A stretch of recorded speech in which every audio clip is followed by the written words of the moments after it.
What do we think about Trini Alvarado as Meg? I like her. I haven't seen many films of her. I think the actress is from Puerto Rico. I read this quote from her where she said that she was happily surprised that she was casted as Meg because she is a Latino. Let me see. I check. Yes, she was born in New York. Her mother is Puerto Rican flamenco dancer and her father was Spanish born. I figured from the name that she might have some roots there, but I didn't know she is fully Latina. We don't see too much of Meg's story in the movie. I did feel we did get that progression of teenage Meg, who is really dreamy and hopeful and wants riches and wealthy things and wanting to fit into the society, to being more like, no, maybe Brooke is poor, but he loves me. I like that scene at Christmas. It is her, Marmee, and Jo butting heads. Jo is like, you are going to marry that guy. And she is like, I like him. I love him. He is a good man. I don't care that he is poor. You can really tell Meg is not over with her feelings. It is clear she does. She may not tell the people how much she really loves him. But then we get the scene later when Mr. March comes home and we see her and John pretty much making out. I think it worked to show how much earlier she was like, oh, I do like John. He proposed in a letter and Jo is making a face. He proposed you that way. But then her feelings come out more. If I had to compare Meg to another literal character, I would compare her to Jane Eyre because she is very reserved with her feelings. But I think it came out very well, even if there was not a lot of John Meg scenes.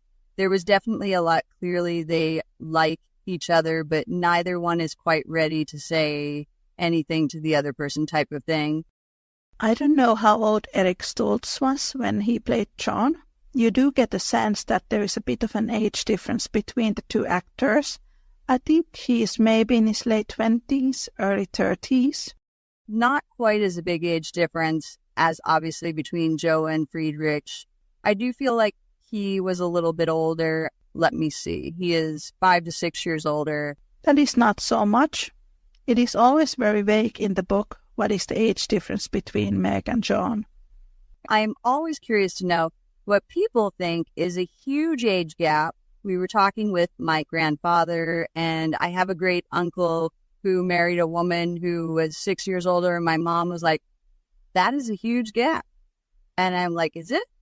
Because I always felt like it is either between 0 years to 5 years. That is your average couple. They are either the same age or somewhat 5 years older.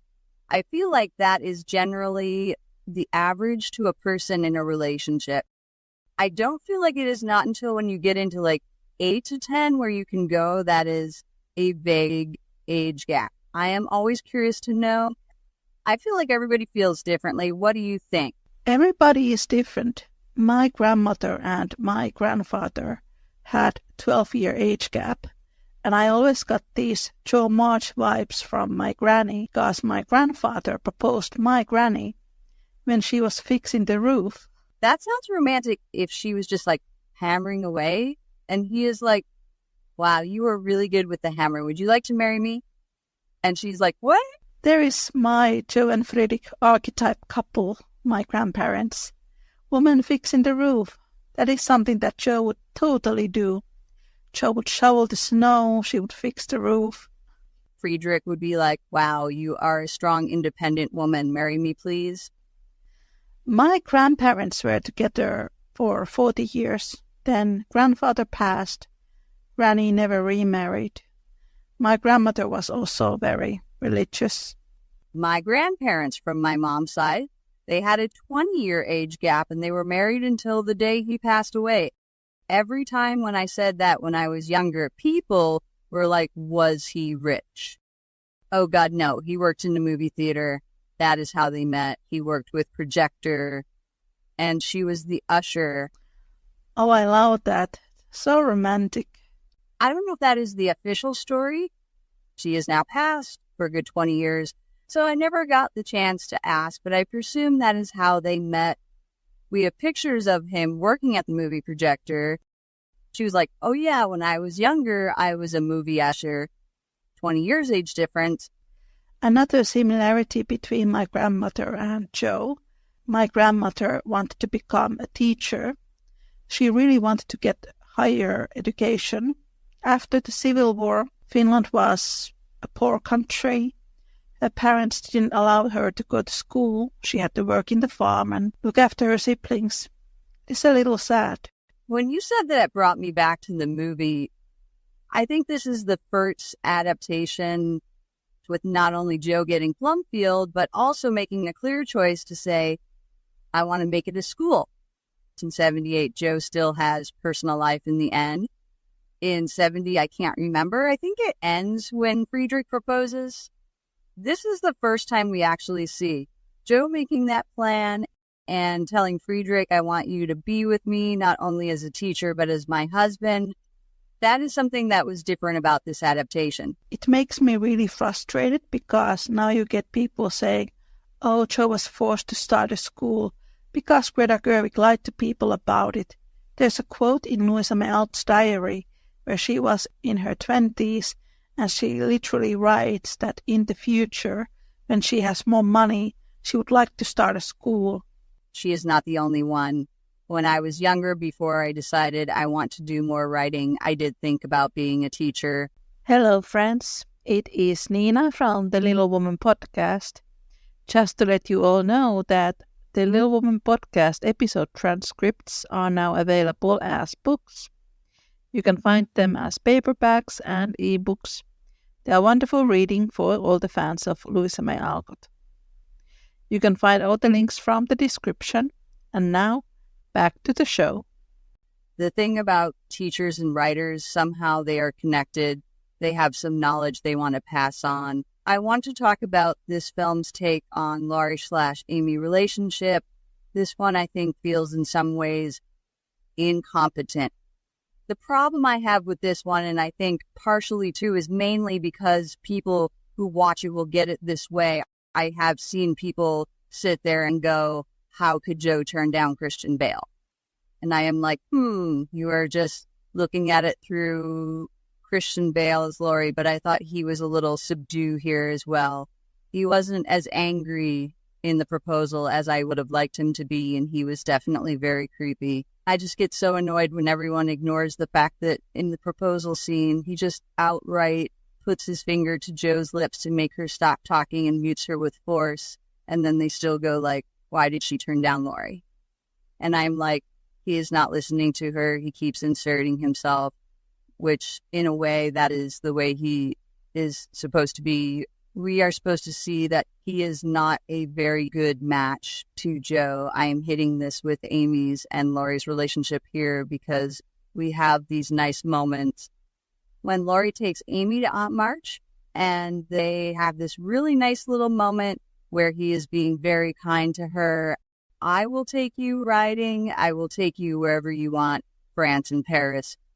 It is a cute little moment where Amy is like, I don't want to die because there are so many things I want to do. I want to be kissed. Laurie says, I will kiss you before you died. That was great. And the other moment that was great is when Beth passes and he comes to her. He reads the letter and he immediately thinks, I got to go to Amy.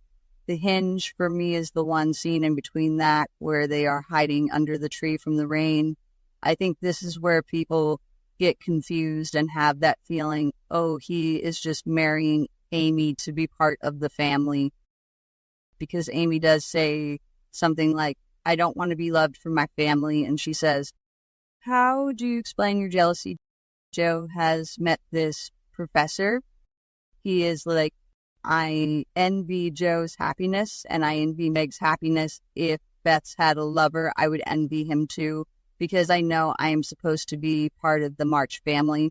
Everything else around it, when they meet in Europe, I like that moment. It shows their maturity levels at that moment. But just that scene, I wished it was rewritten to be a bit better because I don't like how it was presented. I think that is why people have that feeling, oh, Laurie just married Amy to be part of the March family, because that is a huge moment between the two of them, which essentially say what his intention is. I don't like that. Did you happen to listen to the episodes I did with Melody Ellison about the red flags in Laurie's proposal? I haven't listened to all of it yet, but some of that I have heard. We were talking in that episode if in this movie Laurie really wants to marry the family or Amy. I think it is confusing to people when they watch the movie, but it is somewhat close to the book. In the chapter when Laurie falls in love with Amy, he is in Austria. He is in Vienna composing an opera. First he is like, I will write an opera that is going to melt Jo's heart. But when he is composing, the leading lady in his opera becomes more and more like Amy. When I read the book, to me that always was a clear sign that his feelings were moving towards Amy. Then he proposes Jo again. This is not in any adaptations. When Jo says no, again, he doesn't feel bad about it. He does not sulk. He is relieved. The love he had for Jo was the love he had for the family. And the love he has for Amy is actual love for Amy. It is a very gradual process in the book, and I don't think any adaptation has managed to capture that. I think it is difficult to show that in a movie. Laurie grows from a very immature young man to this mature person. It happens when he moves on from Jo to Amy, and it kind of parallels Jo because she moves on from Laurie to Friedrich. They don't show Laurie's immaturity and how he grows out of that, so we don't see that in any adaptations. We do get a moment later when he writes a letter. He says, it is you I want, not your family, which sort of corrected it. It is one of those things where I think about audiences' selective memory. They keep focusing on that one. They want Jo to end up with Laurie. He just wants to marry Amy for the family, and even in that moment, he is holding a flask. So I don't know how truthful he was on that moment, but he corrects it in the letter saying, I do want to make myself worthy of you. And when he gets a letter from Jo saying that Beth has passed, he doesn't read beyond that. He goes to Amy. Amy is still in France with Aunt March, and he bolts to go to Amy. It does correct itself, but I didn't exactly like that dialogue. I like everything around it. He is flirting with her, and he gives her the hair comb, and this is pretty directly from the book. She says, please don't. I liked it when you were more blunt and natural. Christian Bale I like as an actor. I don't think he got as much emotional part of Laurie as we have said about some of the other ones that are more spontaneous and have more temper, but he has more boy next door type of quality. From these previous Lauries we have talked, I think he would be closest to Peter Lawford. He gets a point because he doesn't stare at Jo as long Lawford did. It is funny about the proposal. I have seen a lot of people saying that 1994 is so romantic when they kiss and she's kissing Christian Bale, and then there are others who say he's so creepy in that proposal. It is not like in the book. First of all, Jo and Laurie don't kiss in the book. He literally threatens to kill himself if Jo won't marry him. That is not in any adaptations.